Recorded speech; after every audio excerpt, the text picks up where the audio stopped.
Hasan advocate Nazmul Hasan মুক্তি চাই মুক্তি চাই আজর ভাইয়ের মুক্তি চাই জেলের তালা ভাঙবো আজর ভাইকে আনবো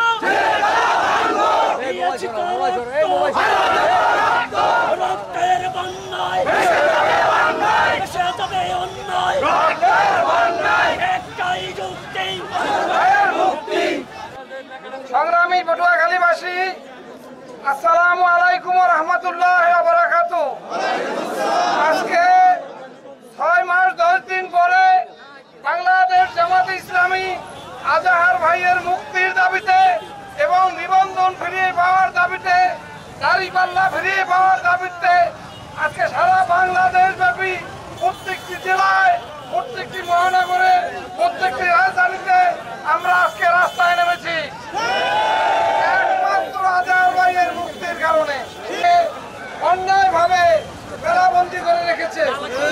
আজাহার ভাইয়ের চেয়েও বেশি কঠিন ধারাধারী তাদেরকে মুক্তি দেওয়া হয়েছে। এই সরকার আমাদের সাথে বৈষম্য করা শুরু করেছে।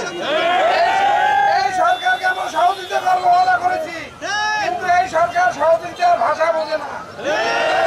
যদি 20 তারিখের মধ্যে আজাহার ভাইকে মুক্তি দেওয়া না হয় এবং আমাদের নিবন্ধন ফিরিয়ে দেওয়া না হয়, আমাদের প্রাণের প্রতীক দাড়িপাল্লা ফিরিয়ে দেওয়া না হয়, 20 তারিখের পর আমরা দুর্বার আন্দোলন গড়ে তুলবো।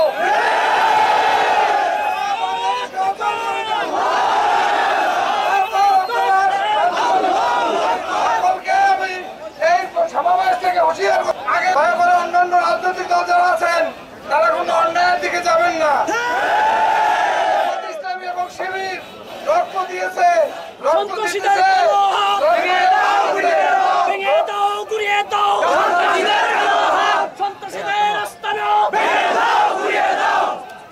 এই রক্ত দিয়ে আমরা এই দেশের যত অনিয়ম, যত অশ্রদ্ধা সবকিছু বিদায় দেব। আপনারা কষ্ট করে এসেছেন, এই আবার যখন আপনাদের আহ্বান করা হবে, আপনারা আবার আমাদের পার্লামেন্ট করার জন্য যা কিছু দরকার আজকে থেকে আপনার এলাকায় গিয়ে কাজ করবেন। আমরা আর কথা বাড়াবো না। আমাদের মাঝে উপস্থিত আছেন পটুয়াখালী জেলার সম্মানিত নায়েবে আমির, জেলা আদালতের নায়েবে আমির জনাব মোশাররফ হোসেন হাওলাদার। ربنا ظلمنا أنفسنا وإن لم تغفر لنا وترحمنا لنكونن من الخاسرين. آمين. كما ربياني صغيرا.